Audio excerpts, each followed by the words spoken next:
أعوذ بالله من الشيطان الرجيم بسم الله الرحمن الرحيم إن الحمد لله نحمده ونستعينه ونستهديه ونستغفره ونتوب إليه ونعوذ بالله من شرور أنفسنا ومن سيئات أعمالنا من يهده الله فلا مضل له ومن يضلل فلا هادي له أشهد أن لا إله إلا الله وحده لا شريك له وأشهد أن محمدا عبده ورسوله أما بعد فإن أصدق الحديث كتاب الله وخير الهدي هدي محمد صلى الله عليه وسلم وشر الأمور محدثاتها وكل محدثة بدعة وكل بدعة ضلالة وكل ضلالة في النار يا حي يا قيوم برحمتك أستغيث أصلح لي شأني كله ولا تكلني إلى نفسي طرفة عين لا إله إلا أنت سبحانك إني كنت من الظالمين السلام عليكم ورحمة الله وبركاته. Alhamdulillah, Alhamdulillah, kita bersyukur kepada Allah Subhanahu wa taala dengan limpah inayah, pertolongan dan hidayah yang Allah taala kurnia dan bekalkan buat kita. Detik ini kita dipertemukan dalam slot ini untuk sama-sama kita dalam majlis ilmu, untuk kita berada di dalam majlis ilmu semacam yang dianjurkan oleh Nabi Muhammad sallallahu alaihi wasallam. Kata junjungan besar baginda sallallahu alaihi wasallam, talabul ilmi faridatun ala kulli muslim. Menuntut ilmu merupakan sebuah kewajipan dan kefarduan atas tiap-tiap muslim, tak kira dia lelaki ataupun dia perempuan. Sidang pendengar, penonton yang dimuliakan oleh Allah Subhanahu wa taala. Dunia hari ini Allah Azza wa Jalla uji bukan setakat dengan kesedihan, bahkan Allah Azza wa Jalla uji kita dengan kegundahan hati, kerisauan dan semacamnya. Maka teringat akan saya sebuah hadis Nabi Muhammad sallallahu alaihi wasallam yang mana baginda bersabda, ma yusibul muslima min nasabin wala wasabin wala hammin wala huznin wala adha wala gham hatta syaukati yushakuha illa kaffarallahu biha min khatayahu. Hadis riwayat Bukhari. Kata junjungan besar Nabi Muhammad sallallahu alaihi wasallam kepada kita, tidaklah sesuatu yang menimpa kepada seorang muslim daripada kesusahan, rasa sakit, rasa gelisah, rasa sedih, sesuatu yang menyakitkan dan rasa gundah gulana sehinggakan duri-duri yang mengenai dirinya, kecuali Allah Subhanahu wa taala pasti akan menjadikannya sebagai pelebur atas kesalahannya. Di sini Nabi sallallahu alaihi wasallam menampakkan kepada kita betapa perlu dan pentingnya untuk kita senantiasa bersangka baik terhadap ketentuan-ketentuan Allah Azza wa Jalla dan bersangka baik terus kepada Allah Subhanahu wa taala, semacam yang Allah taala sebutkan dalam sebuah hadis qudsi, ana inda dhanni abdi bi in khairan fa khair wa in syarran fa syarr. Apa kata Allah Subhanahu wa taala? Maksudnya adalah aku ini senantiasa di atas landasan sangkaan hamba-hambaku terhadap diriku. Seandainya mereka bersangka baik kepadaku, yang akan mereka dapatkan adalah kebaikan. Dan seandainya mereka bersangka buruk kepadaku, yang mereka akan dapatkan adalah keburukan. Justru itu, di waktu yang Allah Azza wa Jalla sedang menguji setiap hambanya di atas seluruh dunia pada detik ini dengan kehadiran COVID-19 ini, jangan sampai kita menjauhkan diri kita daripada rahmat Allah Azza wa Jalla. Jangan sampai kita jangan sampai kita berputus asa dengan rahmat Allah Azza wa Jalla. Kerana di dalam Al-Quranul Karim Allah Ta'ala berfirman, la taqnatu min rahmatillah, la tayasu min rahmatillah. Jangan pernah kalian berputus asa dengan rahmat Allah Azza wa Jalla. Jangan pernah kalian kecewa dengan bantuan daripada Allah Subhanahu wa Ta'ala. Kemudian dalam keadaan yang genting di Malaysia pada hari ini, dengan kedatangan berita kepada kita 2 orang telah pun meninggal dunia, saya teringat juga akan sebuah hadis yang Nabi sallallahu alaihi wasallam nyatakan, an Abil Fadl Abbas bin Abdul Muttalib. Hadis yang diriwayatkan daripada Abbas bin Al-Muttalib, dan tak lain dan tak bukan, dia adalah pakcik Nabi Muhammad sallallahu alaihi wasallam. Dia berkata apa?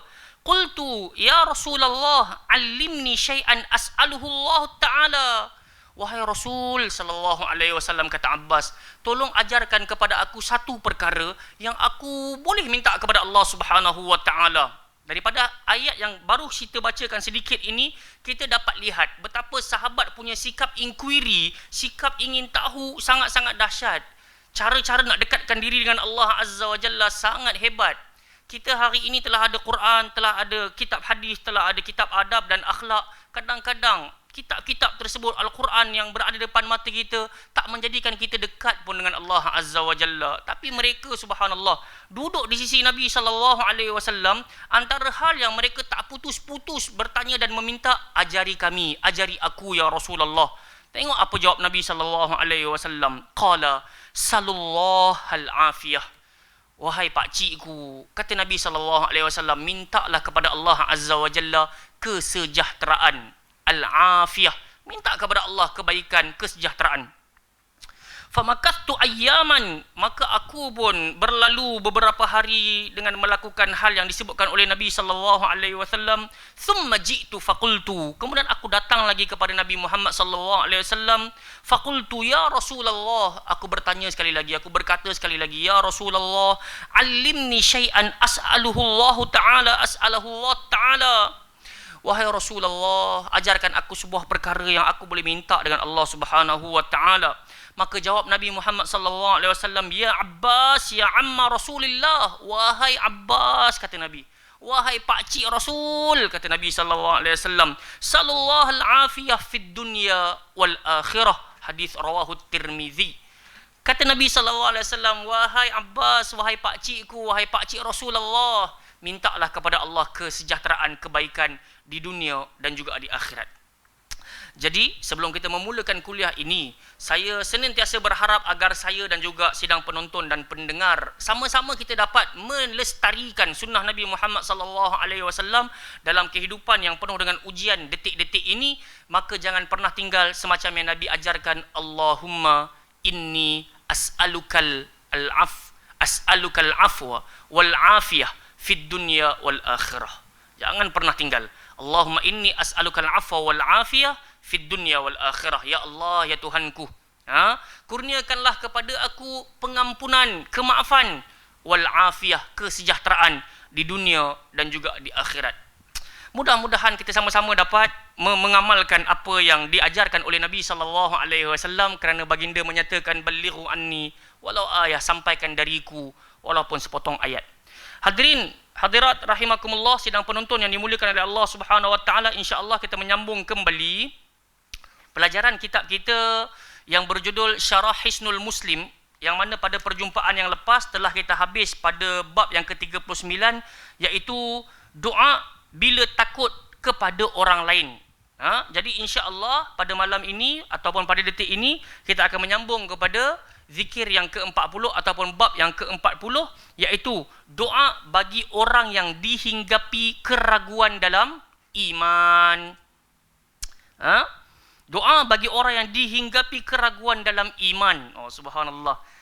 Jadi kita nak bagi tahu dalam dunia ni, termasuk para nabi sendiri pun, di kalangan mereka di zaman mencari-cari kebenaran. Bukankah semacam yang terdapat dalam surah Al-Baqarah, Allah Azza wa Jalla rekodkan firman-Nya, ucapan Nabi Ibrahim, wa idh qala Ibrahim rabbi arini kaifa tuhyil mauta qala awalam tu'min. Tengok ucapan Allah Ta'ala, persoalan Allah Ta'ala kepada Nabi Ibrahim AS. Nabi Ibrahim berkata kepada Allah Ta'ala, tatkala berkata Nabi Ibrahim, ya Rabbi, wahai Tuhanku, arini, tolong tunjukkan kepadaku, kaifa tuhyil mauta, macam mana engkau menghidupkan sesuatu yang mati. Allah Ta'ala menjawab dengan bentuk persoalan, qala awalam tu'min, tidakkah engkau beriman wahai Ibrahim? Qala bala, kata Nabi Ibrahim, aku beriman ya Allah. Cuma yang aku nak adalah ketenangan hati. Jadi seorang Nabi yang cuba mencari kebenaran, tak lain dan tak bukan untuk ketenteraman dan ketenangan hati. Kita yang hidup di akhir zaman, Nabi SAW telah pun bersabda, tidak ada lagi Nabi selepas daripada aku. Dan Nabi SAW tinggalkan kepada kita dua hal. Kalau kita beramal dengan dua hal ini, kita tak akan sesat selama-lamanya. Dan ia adalah Al-Quran dan juga sunnah Nabi Muhammad SAW. Bahkan dalam surah Al-Baqarah juga, Nabi dan juga orang-orang beriman, Nabi SAW dan juga orang-orang beriman sampai satu tahap pernah bertanya kepada Allah Azza wa Jalla, mata nasrullah, bila pertolongan Allah nak sampai, bila pertolongan Allah nak sampai. Kata Allah Ta'ala, ala inna nasrallahi qarib, ingatlah pertolongan Allah Ta'ala itu hampir, pertolongan Allah Ta'ala tu dekat. kemenangan bagi pihak kamu hampir dah. Makanya hadirin hadirat sidang penonton pendengar yang dimuliakan oleh Allah Azza wa Jalla, jangan pernah berputus asa dengan rahmat Allah Ta'ala. Teruskanlah kehidupan ini dengan kita sama-sama menjunjung Al-Quran dan juga sunnah Nabi kita Muhammad sallallahu alaihi wasallam. Taib. Jadinya semacam yang terdapat di dalam buku kita ini, Syarah Hisnul Muslim yang dikarang oleh Dr. Sa'id bin Ali bin Wahaf Al-Qahtani rahimahullah ta'ala, kita tengok pada zikir yang ke-133 doa ataupun zikir yang ke-40 ini, maka dikatakan kepada kita, bila kita dihinggapi keraguan dalam keimanan, antara benda pertama yang kita nak kena buat adalah membaca ta'awudz. Apa benda ta'awudz? A'udzubillahi minasyaitonirrajim. Terpulang. A'udzubillahi minasyaitonirrajim, silakan. A'udzubillahis samiil alim minasyaitonirrajim, silakan. Nak top up lagi, min nafkhihi wa nafthihi dan semacamnya, ya silakan. Yang penting asal sahaja sampai keraguan dalam hati, sampai sahaja kita rasa samar-samar was-was dalam keimanan, maka cepat-cepat isti'adzah ataupun berta'awudz kepada Allah Subhanahu wa taala dengan ungkapan a'udzubillahi minasyaitonirrajim. Yakni memohon perlindungan kepada Allah Subhanahu wa taala, berusaha melepaskan diri dari keraguan yang menyelimuti hatinya. Wallahi saya yakin benar, urusan ini bukan hanya setakat berlaku kepada orang awam, sehingga kan orang yang telah memiliki ilmu, orang yang telah masuk dalam agama Islam yang hanif, yang lurus ini, tetap juga kadang-kala Allah Azza wa Jalla uji imannya dengan keraguan. Disebabkan itu Nabi SAW ajarkan apa kepada kita? Nabi SAW minta kepada kita untuk membaca satu kalimat. Semacam yang disebutkan oleh hadis daripada Abi Hurairah radhiyallahu anhu, Nabi SAW memerintahkan kita untuk menyebut amantu billahi wa rusulih. Amantu billahi wa rusulih. Kalau ada ramai-ramai kat depan, kita dah suruh baca ramai-ramai. Cuma yang sedang menonton, sedang memerhatikan kepada video ini, cuba sebut sama-sama amantu billah wa rusulih. Maksudnya sangat-sangat pendek. Aku beriman kepada Allah dan aku beriman kepada Rasul-Rasulnya. Jadi kalau kita belajar dari sudut bahasa Arab, kita akan dapati wa rasulihi, seorang rasul. Tapi dalam ayat ni Nabi ajar wa rusulih, maksudnya jamak, banyak rasul. So cara baca dia bukan amantu billahi wa rasulih, bukan. Amantu billah wa rusulih, dia laju. Amantu billah wa rusulih. Baik, semacam yang termaktub di dalam matan hadisnya, qala Abu Hurairah radhiyallahu anhu, qala Rasulullah sallallahu alaihi wasallam, ya'ti asy-syaitanu ahadukum fayaqul man khalaqa kadza hatta yaqul man khalaqa rabbuk. Fa idza balaghahu falyasta'iz billah wal yantahi. Apa kata Nabi sallallahu alaihi wasallam, semacam yang disampaikan oleh Abu Hurairah radhiyallahu anhu, kata baginda sallallahu alaihi wasallam, setiap jiwa, ya'ti syaitan ahadukum, akan datang syaitan ke atas setiap kamu. Tak terlepas dia Perdana Menteri, dia rakyat jelata, dia orang kaya, dia orang miskin, siapa pun dia, syaitan akan mendatanginya. Apa yang dilakukan oleh syaitan? Syaitan akan bertanya soalan demi soalan. Man khalaqa kadza? Siapa cipta ni? Siapa cipta tu? Siapa cipta hak tu? Siapa cipta hak ni? Sampai satu soalan dia akan bertanya kepadamu, man khalaqa rabbuk? Siapa pula yang telah menciptakan Tuhanmu? Subhanallah. Ini persoalan yang terkadang kita sangkakan tak masuk akal, tapi kadang-kadang sampai juga keadaan itu. Kenapa Allah Ta'ala uji aku begini? Kenapa Allah Ta'ala uji aku begitu? Sampailah pemikiran kita, kalau Allah Ta'ala bagi ujian kepada manusia, siapa pula yang uji Allah? Subhanallah. Yang ni boleh menyebabkan kita terkeluar daripada akidah yang sahihah. Disebabkan itu, bila sampai keadaan itu, Nabi SAW kata apa? Fa'idha balaghu. Bila kamu sampai saja kepada border tersebut, sampai tiba-tiba tertanya, siapa pula cipta Allah Ta'ala? Siapa pula yang judge Allah Ta'ala? Siapa pula yang bagi makan minum pada Allah? Siapa pula yang berdamping? Kalau sampai kepada kamu hal itu, falyasta'iz billah. Cepat-cepat minta perlindungan dengan Allah Subhanahu wa Ta'ala. Dengan bacaan apa tadi? A'udzubillahi minasyaitonirrajim. Jangan pernah pandang remeh terhadap ucapan isti'adzah. Sampai-sampai nak baca Quran pun disunatkan untuk tidak meninggalkan isti'adzah. Sampai-sampai Imam Ramli, imam-imam qiraat menyatakan di kalangan mereka ada yang mewajibkan membaca isti'adzah sebab Allah Azza wa Jalla berfirman fa idza qara'tal Qur'an wa idza qara'tal Qur'an fasta'iz billahi minasyaitonir rajim. Apabila engkau hendak memulakan bacaan Al-Quran, cepat-cepat isti'adzah kepada Allah daripada syaitan yang dirjam. Minta perlindungan kepada Allah daripada syaitan yang dirjam. Sidang penonton yang dimuliakan oleh Allah Azza wa Jalla, ingat pesanan Nabi, kalau sampai kepada hal tersebut berlaku kepada diri kita, falyasta'iz billah wal yantahi. Kemudian Nabi kata, berhenti kat situ. Ingat benda lain. Jangan teruskan persoalan demi persoalan dekat dalam jiwa, takut-takut dia melarat. Baik, tengok kepada syarahannya. Sahabat yang meriwayatkan hadis ini adalah Abu Hurairah radhiyallahu anhu. Berikut hadis lengkapnya, iaitu sabda Nabi, setan akan datang kepada salah seorang di antaramu lalu bertanya, siapa yang menciptakan ini, siapa pula menciptakan ini, sampai dia akan bertanya, siapakah yang menciptakan Tuhanmu? Apabila hal itu menguasainya, hendaklah dia berlindung kepada Allah Subhanahu wa taala. Baik, menerusi hadis ini juga ada satu hal yang diajarkan oleh Nabi kita Muhammad sallallahu alaihi wasallam. Hadis yang diriwayatkan daripada Jabir radhiyallahu anhu, kata Nabi kita Muhammad sallallahu alaihi wasallam, la yamutanna ahadukum illa wa huwa yuhsinu billahi dhann. Hadis riwayat Muslim. Nabi sallallahu alaihi wasallam mendidik kita. Nabi berharap kepada kita, bukan bergantung harap, Nabi berharap supaya kita umat akhir zaman ini, supaya jangan pergi meninggalkan dunia, ataupun dalam bahasa mudah faham, jangan ada di kalangan kalian yang mati, kecuali sebelum kematiannya, semasa kematiannya, dia senantiasa bersangka baik kepada Allah Subhanahu wa taala. Subhanallah. Kita dapati dengan kedatangan wabak, dengan ujian Allah Taala berupa COVID-19, coronavirus ini, sebahagian orang telah pun terasa kegundahan hatinya, telah merasa akan kepayahan dalam hidup-hidupnya. Namun di satu sisi, saya terbaca ada beberapa kata hukama, sesungguhnya kehadiran wabak, penyakit, ujian, tak lain dan tak bukan adalah tanda teguran Allah Azza wa Jalla, dan hendak menyedarkan orang-orang beriman supaya yang telah pun berada dalam kondisi iman, supaya top up keimanannya. Kalau kita tak percaya, kita tengok dalam Al-Quranul Karim, orang yang Allah Azza wa Jalla anjurkan untuk bertaubat siapa? Allah Ta'ala tak kata mujrimun, orang-orang bersalah. Tapi Tuhan kata, wa tubu ilallah ayyuhal mu'minun. Kata Allah Ta'ala, kembali bertaubatlah kalian kepada Allah, wahai orang-orang beriman.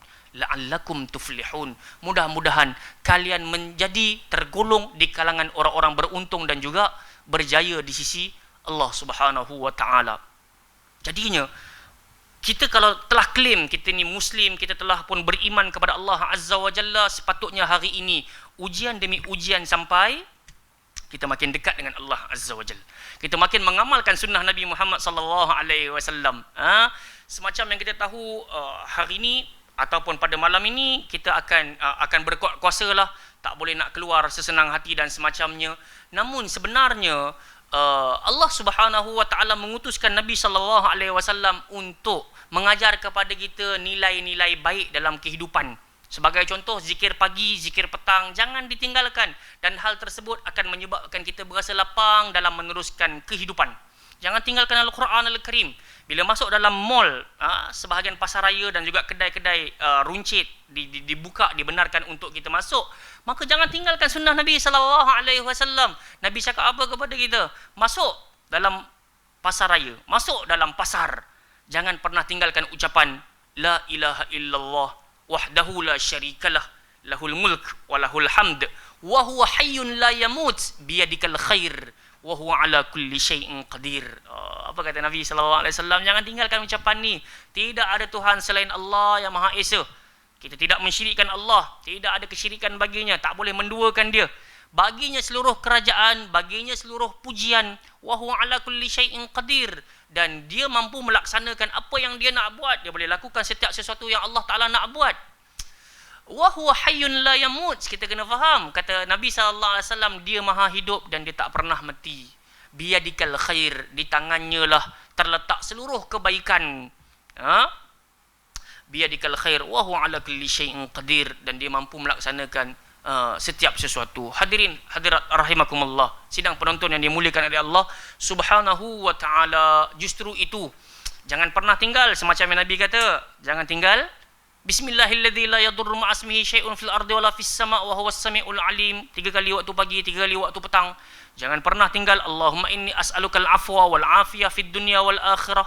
Jangan pernah tinggal Allahumma a'inni ala zikrika wa syukrika wa husni ibadatik.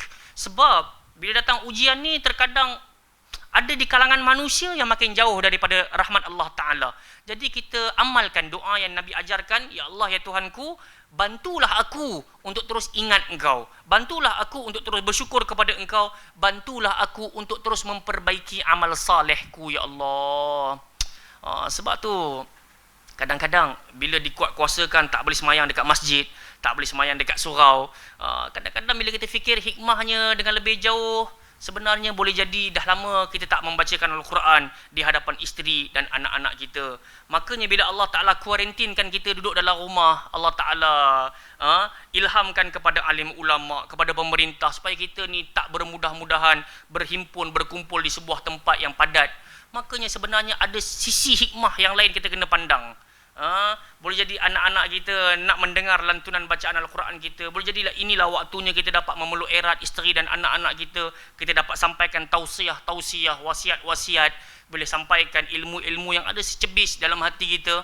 Allah Ta'ala alam. Teruskan sangka baik pada Allah Subhanahu wa Ta'ala. Baik hadirin, hadirat, sidang penonton, sidang pendengar yang dimuliakan oleh Allah Ta'ala, kita menyambung kembali semacam yang termaktub dalam buku kita pada muka surat 248 ini.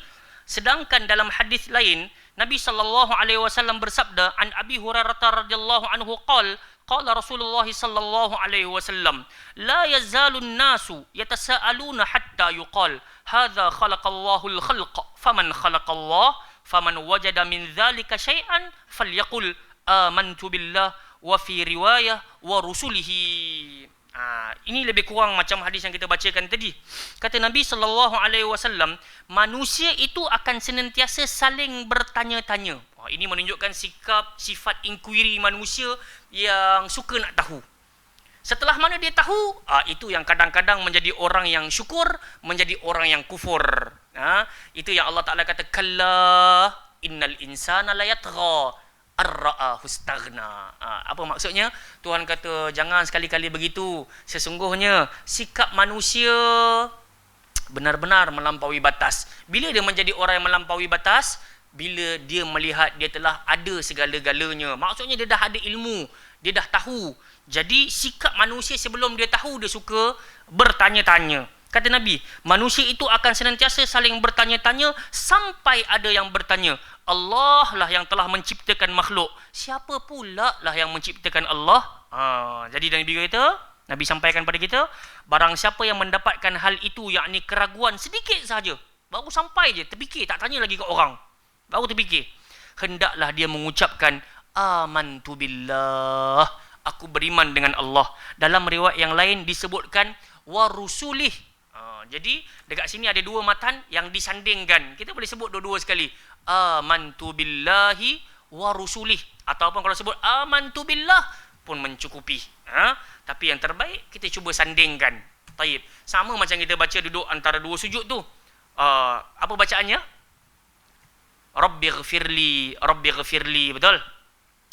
Jadi kita sedar ataupun tak sedar, yang kita dok baca Rabbighfirli warhamni wajburni wahdini warzuqni dan semacamnya itu sebenarnya hasil gabungan Allahumma ghfirli warhamni wajburni dan juga bacaan yang pertama yang Nabi baca cuma 2 kali sahaja, Rabbighfirli, Rabbighfirli.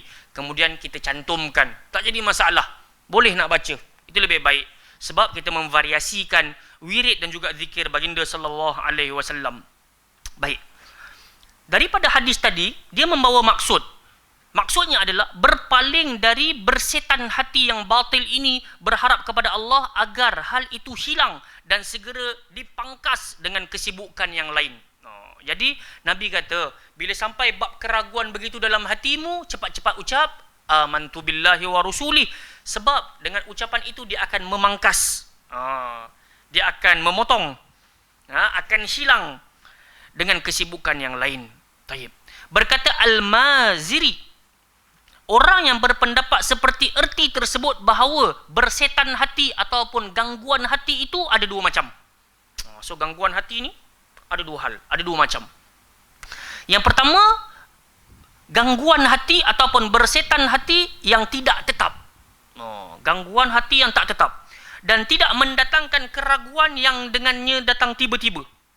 Hal semacam itu ditolak dengan menghindarinya. So gangguan ni kadang-kadang dia masuk. Saya ada ramai kawan. Subhanallah, saat dia bertemu, dia kata, Faiz, aku cuba jadi orang baik, aku cuba nak solat jamaah, aku cuba nak buat kebaikan, bagi sedekah, tapi aku dapati, subhanallah, makin aku cuba buat baik, makin berat ujian aku. Makin aku cuba melakukan ketaatan, makin sukar hidupku. Subhanallah. Maka ini yang dikatakan keraguan yang datang tiba-tiba. Adakah patut aku tinggalkan kebaikan yang aku telah mulakan? Subhanallah. Kalau kita kenal orang-orang begini, antara metod yang kita kena sampaikan kepadanya, antara hal yang patut kita sampaikan kepadanya adalah kita patut sampaikan supaya dia menolak dengan menghindarinya. Macam mana nak buat? Suruh dia ucap a'udzubillahi minasyaitanirrajim, kemudian suruh dia sambung amantu billah wa rusulih. A'udzubillah, aku berlindung dengan Allah daripada syaitan yang derjam. Dan yang kedua, aku beriman dengan Allah dan para rasulnya. Mudah-mudahan bantuan Allah Subhanahu Wa Taala sampai kepada dirinya. So itu cara yang pertama lah, ataupun gangguan hati yang pertama. Dia datang perasaan tu tiba-tiba, fikir pelik-pelik. Dalam Quran Allah Taala kata apa? Ya ayyuhallazina amanu la tas'alu an asya'in tubdalakum tasukum. Wahai orang-orang beriman, tak usah duk bertanya pelik-pelik. Yang mana soalan-soalan pelik-pelik ni akan menyebabkan kamu ni makin menjadi rosak, akan menyebabkan kamu mendapat keburukan. Tak usah tanya yang pelik-pelik. Jadi kalau berlaku hal itu, cepat-cepat istighfar pada Allah Subhanahu Wa Taala. Kalau terfikir yang buruk-buruk tentang ketentuan Allah Taala, minta ampun dengan Allah Subhanahu Wa Taala. Hal inilah yang dimaksudkan oleh hadis tersebut. Bila sampai keraguan, istighfar, isti'adzah.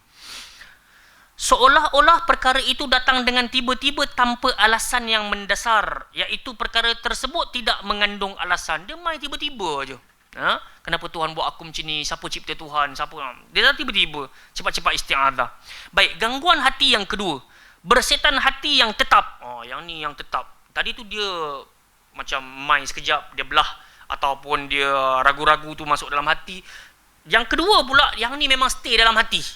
Gangguan ni dia stay dalam hati, serta dapat mendatangkan keraguan. Hal itu hanya akan hilang dengan mencari dalil dan ilmu untuk membantahnya. Jadi gangguan hati yang kedua ni musibah besar. Sebab apa? Sebab dia ni nak bantah apa yang dia yakini itu, tak lain dan tak bukan mesti dengan dalil dan juga ilmu. Justru itu kita minta kepada Allah Subhanahu Wa Taala supaya senantiasa mendapatkan ilmu yang bermanfaat, bukan ilmu yang penuh dengan syubhat. Di mata orang nampak ilmu tu macam gah, boleh terbang atas awang-awangan, boleh berjalan atas air, nampak macam dahsyat, subhanallah. Tapi hal tersebut adalah gangguan hati yang telah menetap dalam hati. Kalau dia salah, takkan dia boleh terbang atas angin. Kalau dia salah, takkan dia berjalan atas air.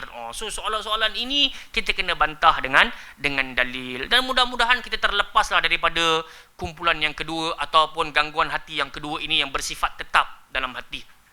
Jalannya, selepas sembahyang subuh, buat macam Nabi SAW. Nabi tak tinggal, Allahumma inni as'aluka ilman nafi'a wa rizqan tayyiba wa amalan mutaqabbala. Ya Allah, ya Tuhanku, kurniakan aku ilmu bermanfaat, rezekikan aku rezeki yang baik lagi halal, dan juga terimalah amalan-amalanku, ya Allah. Kena minta ni. Minta. Sebab dalam Al-Quran juga Allah Ta'ala kata, فَمَنْ يُرِدِ اللَّهُ أَيَّهْدِيَهُ يَشْرَحْ صَدْرَهُ لِلْإِسْلَامِ. Barang siapa yang Allah nak campakkan hidayah, nak bagi kebaikan buat dirinya, Tuhan akan lapangkan dadanya seluas-luasnya. Jadi mudah-mudahan saat kita melakukan kesalahan, kita melakukan kerosakan, ada mulut-mulut, ada jiwa-jiwa yang datang menegur, maka Allah Ta'ala lapangkan hati kita, boleh nak terima kita kata apa tadi, nasihat dan juga wasiat. Mudah-mudahan kita termasuk dalam manusia yang mendapat petunjuk daripada Allah Subhanahu wa taala. Kemudian jangan tinggal, ya muqallibal qulub thabbit qalbi ala dinik, ya musarrifal qulub sarrif qalbi ala ta'atik. Wahai yang membolak-balikkan hati, tetapkan hatiku atas landasan agamamu. Wahai yang menggerak-gerakkan hati, gerakkanlah hatiku untuk terus duduk di atas jalan ketaatan kepadamu. Kata pengarang kitab, wallahu a'lam. Allah Ta'ala lebih mengetahui. Mudah-mudahan kita senantiasa mendapat ilmu yang jelas, berpandukan Al-Quran dan juga sunnah Nabi Muhammad sallallahu alaihi wasallam. Baik, kita masuk kepada zikir yang ke-135 dalam tajuk yang sama, iaitu doa bagi orang yang dihinggapi keraguan dalam Al-Quran. Jadi dekat sini special, subhanallah. Bila sampai ragu-ragu dalam hati, Nabi SAW suruh kita baca Quran. Dalam surah Al-Hadid, surah yang ke-57, ayat yang ketiga. Jadi cara baca dia ataupun ayatnya adalah huwal awwalu wal akhiru wal zahiru wal batinu wa huwa bikulli syai'in alim. Saya ulang sekali lagi. Bila sampai kepada kita keraguan bab keimanan pada Allah Azza wa Jalla, selaklah surah Al-Hadid.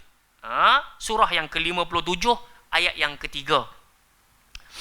Makanya Allah Ta'ala berfirman, huwal awwalu wal akhir. Dialah yang awal. Dia jugalah yang akhir. Dialah yang zahir. Dia jugalah yang batin. Wa huwa bikulli syai'in alim. Subhanallah. Saya tertengok satu video, ada seorang ustaz dia baca ayat ni. Dia kata al-awwal dekat sini bukan Allah. Tapi al-awwal dekat sini adalah Nabi Muhammad sallallahu alaihi wasallam. Ataupun dia kata disandarkan buat kita pula yang awal. Subhanallah. Dia kata kalau tak ada kita ni, siapa nak sembah dia dan semacamnya. Dan ajarannya telah difatwakan menyeleweng daripada yang sepatutnya diajarkan di atas muka bumi ini. Maka tinggalkan ilmu-ilmu yang syubhat. Baik, hadis ni datang daripada siapa? Datang daripada asar daripada Abdullah bin Abbas, semacam yang dimaktubkan, haddatsana Abu Zumail sa'altu Ibn Abbas radhiyallahu anhuma faqultu ma syai'un ajiduhu fi sadri. Qala ma huwa? Qala wallahi la atakallamu bih. Qala faqala li asyai'un min syakkin? Qala wa dhahika. Qala ma naja min dhalika ahadun? Qala idza wajadta fi nafsika syai'an faqul huwal awwal wal akhir wal zahir wal batin wa huwa bikulli syai'in alim. Jadi datang daripada Ibnu Abbas. Dan dia adalah asar yang mana Abu Zumail ni, atau nama betul dia adalah Sammak bin Walid. Sammak bin Walid, salah seorang tabi'in. Rahimahullahu ta'ala. Dia menyebutkan, aku bertemu dengan Ibnu Abbas. Kita kenal siapa dia Ibnu Abbas? Anak saudara isteri Nabi sallallahu alaihi wasallam, anak saudara Nabi sallallahu alaihi wasallam. Maka Ibnu Abbas ni orang saleh. Ibnu Abbas ni orang yang dapat doa khusus daripada Nabi sallallahu alaihi wasallam. Maka Abu Zumail ataupun Sammak ini, dia bertemu dengan Ibnu Abbas, dia pun berkata, ma syai'un ajiduhu fi sadri. Dia kata apa sih? Macam dalam buku ni bahasa Indonesia. Apa sih? Apa sebenarnya yang kurasakan dalam jiwaku ini, wahai Ibnu Abbas? Apa benda yang terdapat dalam hatiku ini? Maka Ibnu Abbas pun bertanya, mahua? Rasa apa? Apa yang sedang menyelubungi hatimu? Qala wallah la atakallamu bih. Demi Allah, aku tak mampu nak cakap. Aku tak boleh nak sebutkan benda tu. Qala faqala li asyai'un min syakkin. Cuba kau cakap dekat aku. Adakah kau rasa ragu-ragu, kau rasa was-was dalam hatimu? Kemudian digelak, dia senyum. Qala, berkata Ibnu Abbas, ma naja min zalika ahad. Ingatlah, tak ada orang pernah terlepas daripada hal yang tersebut. Namun, seandainya benda itu berlaku kepada dirimu, maka hendaklah engkau ucap dalam hatimu ayat Al-Quran ini. Ini yang kita bacakan tadi itu. Huwal awwalu wal akhiru wal zahiru wal batinu wa huwa bikulli syai'in alim. Subhanallah. Tengok apa terjemahannya. Nabi SAW telah menafsirkan 4 nama Allah Azza wa Jalla yang telah tercantum dalam ayat tersebut. Baginda bersabda, Allahumma antal awwal falaysa qablaka syai' wa antal akhir falaysa ba'daka syai' wa antal zahir falaysa fawqaka syai' wa antal batin falaysa dunaka syai'. Jadi inilah dia yang terkandung di dalam ayat yang kita bacakan dalam surah Al-Hadid itu tadi, yang membawa maksud apa? Ya Allah, engkaulah yang awal, maka tak ada sesuatu pun sebelummu. So bila sebut awal ni, tak ada apa-apa lagi sebelum daripadanya, dan itu adalah sifat bagi Allah Ta'ala. Engkaulah yang akhir, maka tak ada sesuatu pun sesudahmu. Engkaulah yang zahir, maka tak ada sesuatu pun di atasmu. Dan engkaulah yang batin, maka tak ada sesuatu pun selainmu. Sebenarnya yang disebutkan menerusi hadis ni ada sambungannya, dan dia datang daripada riwayat Abi Hurairah radhiyallahu anhu, yang mana Nabi sebut, Allahumma antal awwalu falaysa qablaka syai' wa antal akhir falaysa ba'daka syai' wa antal zahir falaysa fawqaka syai' wa antal batin falaysa dunaka syai' iqdi anni ad-daina wa aghnini minal faqr. Ini sambungannya. Apa sambungannya tadi? Nabi SAW kata apa? Bantulah aku untuk melunaskan hutang-hutangku, wa aghnini, dan berilah kecukupan kepadaku, minal faqr, daripada kefakiran, meminta-minta dan semacamnya. Jadi dalam ayat yang dibacakan ataupun hadis yang disebutkan oleh Nabi SAW, kita dapat tengok 4 nama ini, al-awwal wal akhir wal zahir wal batin. Kata Nabi, kata pengarang kitab ini, 4 nama ini mengandung makna penguasaan secara mutlak, baik yang berkaitan dengan waktu dalam nama al-awwal wal akhir. So kita nak bagi tahu Allah menguasai waktu, wal awwal wal akhir. Dan dia juga merupakan penguasaan secara mutlak yang berkaitan dengan tempat dalam nama az-zahirah wal batinah.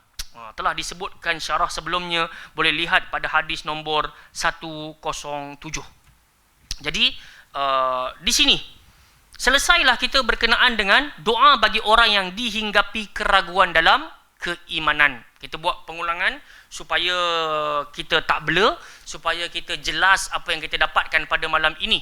Yang pertamanya, kalau ragu-ragu dan juga was-was dalam keimanan, yang pertama kena buat apa saya? At-ta'awudz. A'udzubillahi minasyaitonir rajim. Kemudian diikuti dengan ucapan amantu billahi wa rusulih. Amantu billah wa rusulih. Hadirin, hadirat sidang penonton yang dimuliakan oleh Allah Subhanahu wa taala.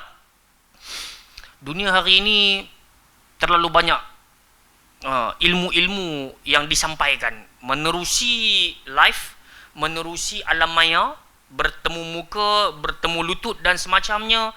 Namun di sana semua orang klaim penghujung ilmu yang disampaikan nak masuk dalam syurga Allah Subhanahu wa taala, tapi jalannya berbeza-beza. Kata Allah Taala, wa anna hadza sirati mustaqima fattabi'u. Jalan aku ni lurus, ikut hak tu je. Wala tattabi'us subul. Di balik jalan-jalan aku yang lurus ini ada exit, ada lencongan kanan dan kiri. Maka kalian jangan ikut lorong-lorong tersebut. Fatafarraqa bikum an sabilih. Sebab impaknya kalian akan berpecah belah daripada jalan Allah Ta'ala yang lurus. Justru itu, di saat kita belajar itu dan ini, carilah ilmu yang mampu mendamaikan hati, ilmu yang mampu memberi keyakinan yang abadi kepada Allah Azza wa Jalla, tak lain dan tak bukan berpandukan Al-Quran dan juga sunnah Nabi Muhammad sallallahu alaihi wasallam.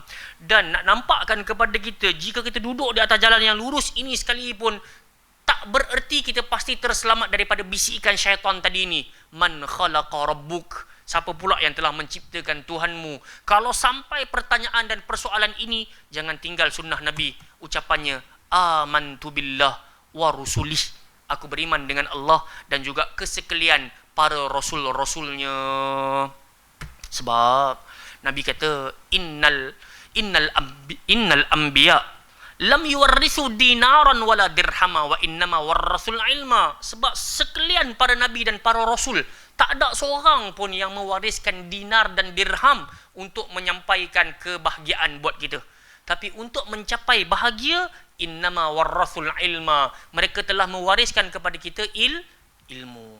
Faman akhadha faman akhadhahu akhadha bihadzin wafir. Nabi kata barang siapa telah mendapat ilmu, dia telah dapat mengambil bahagian yang banyak daripada kebaikan tersebut.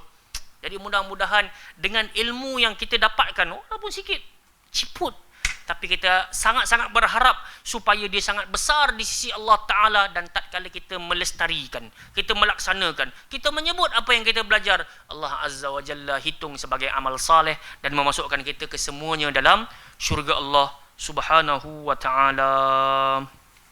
Allah Ta'ala a'lam. Sambung lagi saya? Boleh lagi? Kita masuk kepada bab ke-41, iaitu doa melunasi hutang. Oh subhanallah. Hari ni kita hidup di zaman orang dah tak kisah dah pasal hutang piutang ni. Tak takut dah berhutang. Sampai-sampai ada di kalangan orang yang menjadi pemiutang, orang yang bagi pinjam duit dia, seolah-olah dia pula jadi penagih. Macam dia pula yang berhutang nak tuntut. Subhanallah. Jadi hadirin hadirat rahimakumullah, terlalu banyak hadis Nabi SAW, keburukan orang yang mati dalam keadaan berhutang, orang yang sengaja tak mau bayar hutang, orang yang tak peduli tentang wang yang pernah dia pinjam dengan kondisi dia berjanji nak pulang pada tarikh tertentu, tapi dia buat aja, dia buat tak reti aja. Yang ni semua akan membawa impak negatif di dunia juga dekat akhirat. Semacam yang terdapat dalam satu ucapan, barang siapa yang melazimi hutang, maka dia akan hidup dalam keadaan hina, dan dia akan bersiang-siang dalam keadaan hina, dan berada di waktu malam dalam keadaan penuh gelisah. Nak jadi macam tu? Kita nak tak malam gelisah, tak tahu macam mana nak dapatkan bayaran, macam mana nak bayar semula. Di waktu siang nak bertemu dengan orang kita punya hutang, kita lari-lari. Nak hidup macam tu? Tak aman. Tak aman, tak sentosa, tak damai, rugi. Disebabkan itu, Nabi anjurkan kepada kita supaya senantiasa ada perasaan apa saya? Perasaan senantiasa rasa cukup. Qanaah, barakallahu fiik. Kita kena ada sifat qanaah, sikap qanaah. Cukuplah apa yang ada. Hari ni, kehadiran COVID-19 ni, kalau rumah kita 5 tingkat sekali pun, tak ada nilai dah. Nak keluar rumah pun takut-takut. Hari ni kereta kita besar macam mana sekali pun, kita nak pergi berjalan pun kita cuak-cuak malam ni. Nak balik kampung pun kena bagi tahu polis dulu. Subhanallah, kat mana nilai aman? Sebab tu bila kita hidup dalam, saya teringat ucapan Nabi SAW. Tengok Nabi kata apa? Barang siapa yang bangun di waktu pagi dalam keadaan dia aman, dia tak cuak-cuak, dia relax, dia boleh jalan kaki pergi masjid, dia boleh duduk sampai waktu duha, sampai waktu syuruk, dia boleh buat sembahyang sunat duha, dia boleh baca Quran, aman. Kemudian dia berada dalam keadaan sihat. Bangun-bangun tidur tu, pagi-pagi tu bangun sihat. Boleh push up, boleh lari setempat, boleh segalanya. Bangun dalam keadaan tak payah kaki nak kena seret-seret, tak lengur-lengur, sihat. Dan yang ketiga, dia yakin ada makan daripada pagi sampai ke malam. Buka peti ais, tengok dekat kita punya kabinet dapur, bukan kabinet menteri, kabinet dapur, kita tengok cukup makanan kita. Maka Nabi kata, kalau ada 3 hal ni dalam hari-harimu, seolah-olah dunia telah dibentangkan di hadapanmu. Allahu Akbar. So hari ni nak bangga apa dengan rumah 3 tingkat, rumah 5 tingkat? Nak bangga apa dengan kereta besar, motor besar? Tak ada apa nak bangga. Sidang penonton yang dimulakan oleh Allah Azza wa Jal. Tinggal lagi hari ini kita masih lagi mampu merasai bahagia saat dalam kedatangan ujian-ujian Allah Ta'ala ini, kita masih lagi mampu bersabar, bersyukur, mampu berzikir, ingat Allah Azza wa Jalla semacam yang Nabi ajarkan. Ini lebih utama. Sebab tu ada satu hadis Nabi sebut apa? Ajaban li amril mu'min.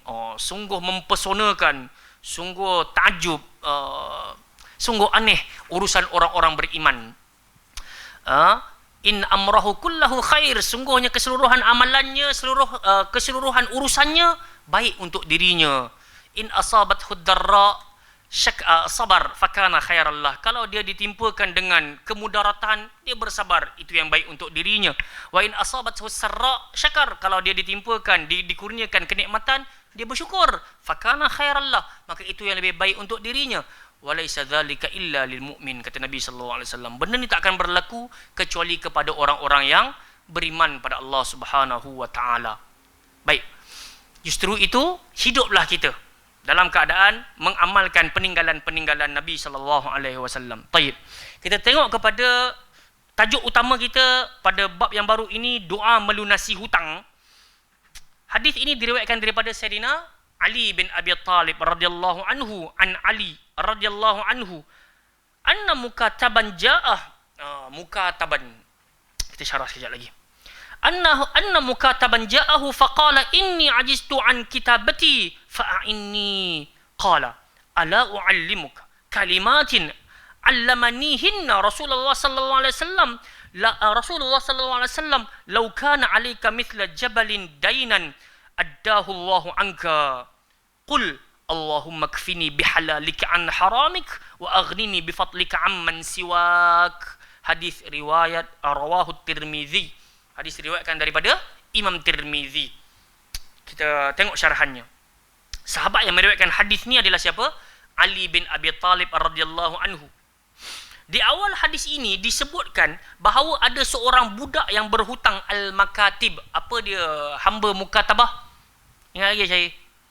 Hamba mukatabah ni adalah orang yang kalau dia nak lepas daripada, dia nak bebas daripada menjadi hamba, dia kena kerja ataupun dia kena bayar beberapa nilai duit kepada tuannya. Tengok pada permintaan tuan dia. Macam kita pernah cerita pasal kisah siapa? Salman Al-Farisi. Waktu dia nak bebas, Nabi bertemu dengan dia punya pemimpin ataupun dia punya ketua. Maka dia kata, kalau kau nak aku bebaskan Salman, tolong apa? Tanam pokok kurma. Sampai dia berbuah, sampai mengeluarkan hasil, baru Salman akan terlepas. So Salman juga termasuk dalam hamba mukatabah. So pendekkan cerita, seorang lelaki tergolong juga di kalangan hamba mukatabah ni, dia bertemu dengan Sayyidina Ali radhiyallahu anhu, kemudian dia berkata apa? Dia kata, sesungguhnya aku tak mampu nak melunasi hutangku wahai Ali. Fa'aqdi anni. Dia katakan kepada Sayyidina Ali, fa'inni, dia kata, tolonglah aku supaya aku mampu nak bayar hutang ni, ataupun aku mampu nak bebas daripada tuan aku.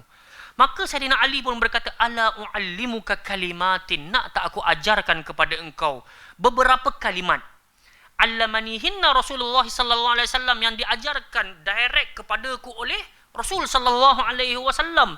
Lau kana alayka mithla jabalin dainan, kalaulah engkau memiliki hutang setinggi gunung sekalipun, pasti Allah azza wa jalla akan melunasinya darimu. Maka Sayyidina Ali pun berkata, ucapkanlah, qul, sebutlah kata Sayyidina Ali semacam ini, Allahumma kfini bihalalika an haramik wa aghnini bifadlika amman siwak. Subhanallah, kalau faham ayat ni, kita akan serahkan, seolah-olah kita serahkan seluruh apa yang ada pada kita kepada Allah Subhanahu wa taala. Sidang penonton yang dimuliakan oleh Allah Subhanahu wa taala, sidang pendengar yang dimuliakan oleh Allah taala. Apa maksud doa tadi?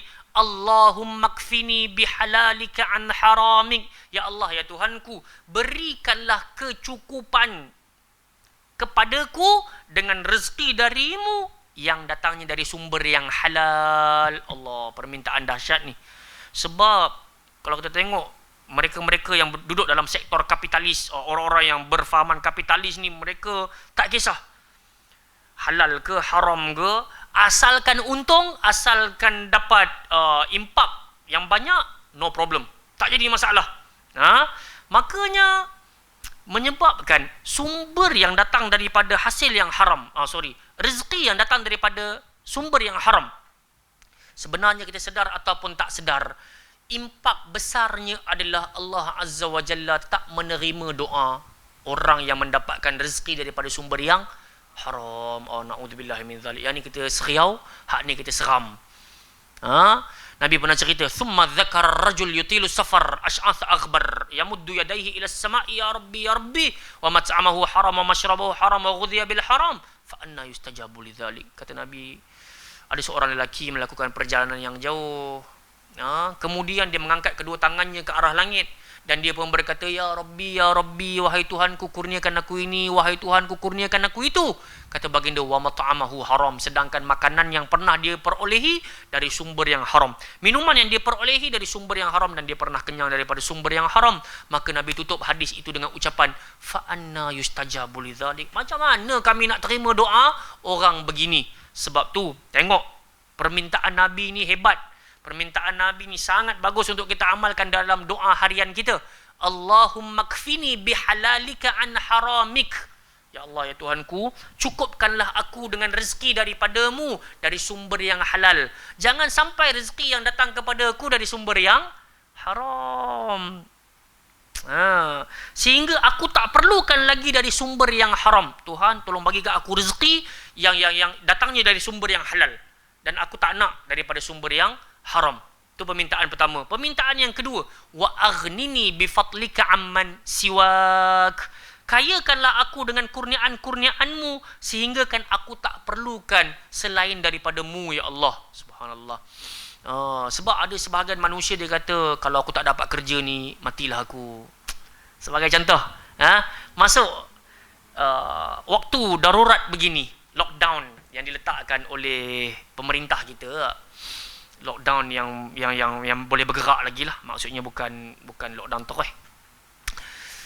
Ada di kalangan kita yang mengucapkan, apalah kita nak makan dalam tempoh 2 minggu ni, macam manalah aku nak teruskan kehidupan aku dalam tempoh 2 minggu ni. Seolah-olah dia menidakkan rezeki yang dah puluh tahun Tuhan bagi kat dia dengan kehadiran ujian 2 minggu ini. Bukan makna kata langsung tak ada makan, tapi seolah-olah dia kata, macam mana nak bayar itu, macam mana nak teruskan kehidupan begini, siapa nak tolong aku, siapa. Baik, jadi untuk melapangkan hati, patah baliklah kepada sunnah Nabi ini. Nabi minta pada Allah Ta'ala, wa aghnini bifadlika, Tuhan kayakan aku, cukupkan aku dengan kelebihan yang ada pada engkau, ya Allah, bifadlika amman siwak, yang tak ada pada orang lain, ya Allah. Sebab kita kena ingat, kalau minta dengan makhluk, makhluk akan bengang, makhluk akan marah kat kita. Tapi kalau kita minta dengan Allah Ta'ala, Allah Ta'ala suka.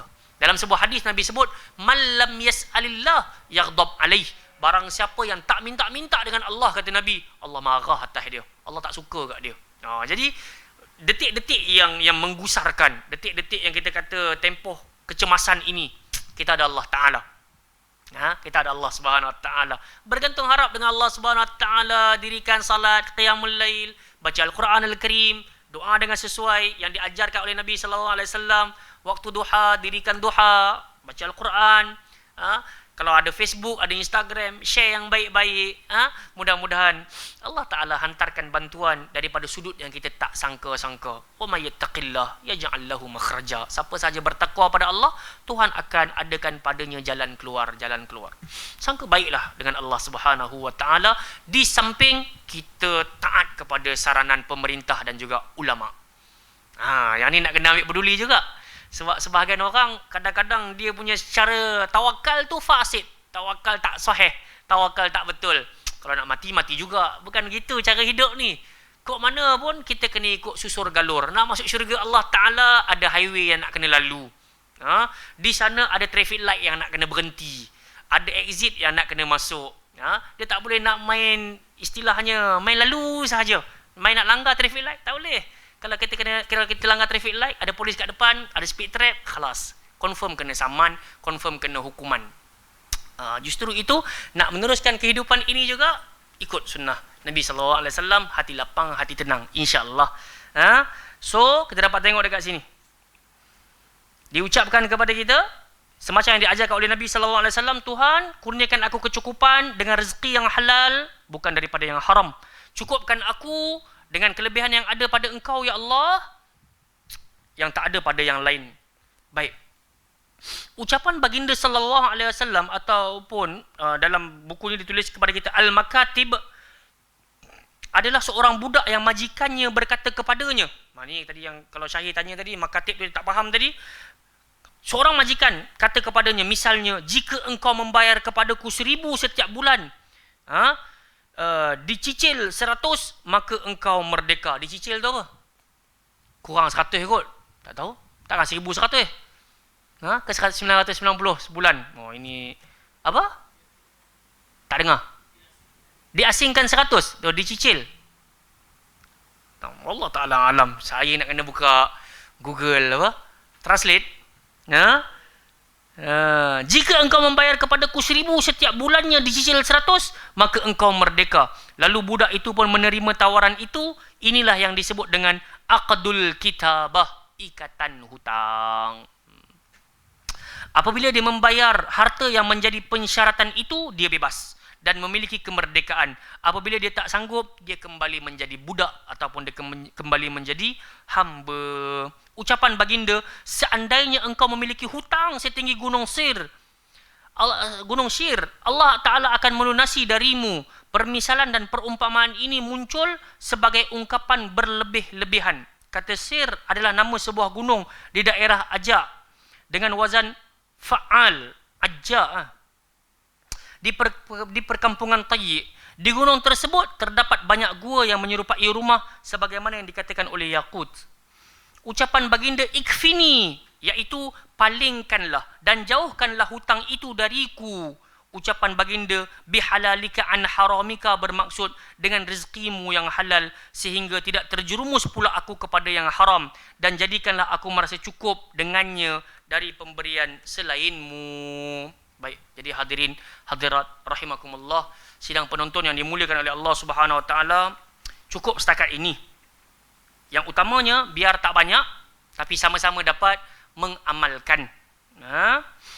Mudah-mudahan Allah Subhanahu Wa Taala kurniakan kebaikan buat kita dunia dan akhirat. Amin ya rabbal alamin. Patah balik poin yang ke-40, tajuk ke-40, doa bagi orang yang dihinggapi keraguan dalam iman. Telah kita syarahkan tadi, ada 2 jenis bacaan ataupun 3 keadaan nak kena buat. Isti'adzah, kemudian sebut amantu billah wa rusulih, kemudian sebut ayat Al-Quran, huwal awwal wal akhir wal zahir wal batin wa huwa bikulli syai'in alim.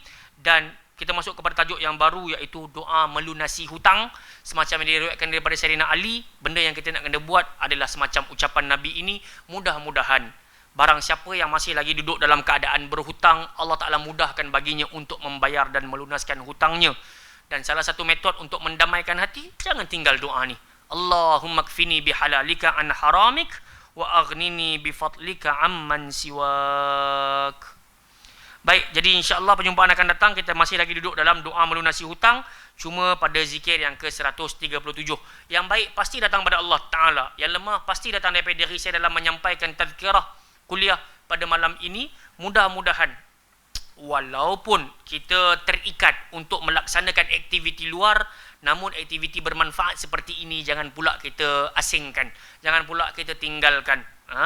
Semoga Allah Ta'ala satukan kita beramai-ramai di dalam syurga Allah Ta'ala yang kekal abadi. Amin ya rabbal alamin. Subhanakallahumma wa bihamdika asyhadu an la ilaha illa anta astaghfiruka wa atubu ilaik. Sallallahu ala nabiyyina Muhammad wa ala alihi wa baraka wasallam. Assalamualaikum warahmatullahi wabarakatuh.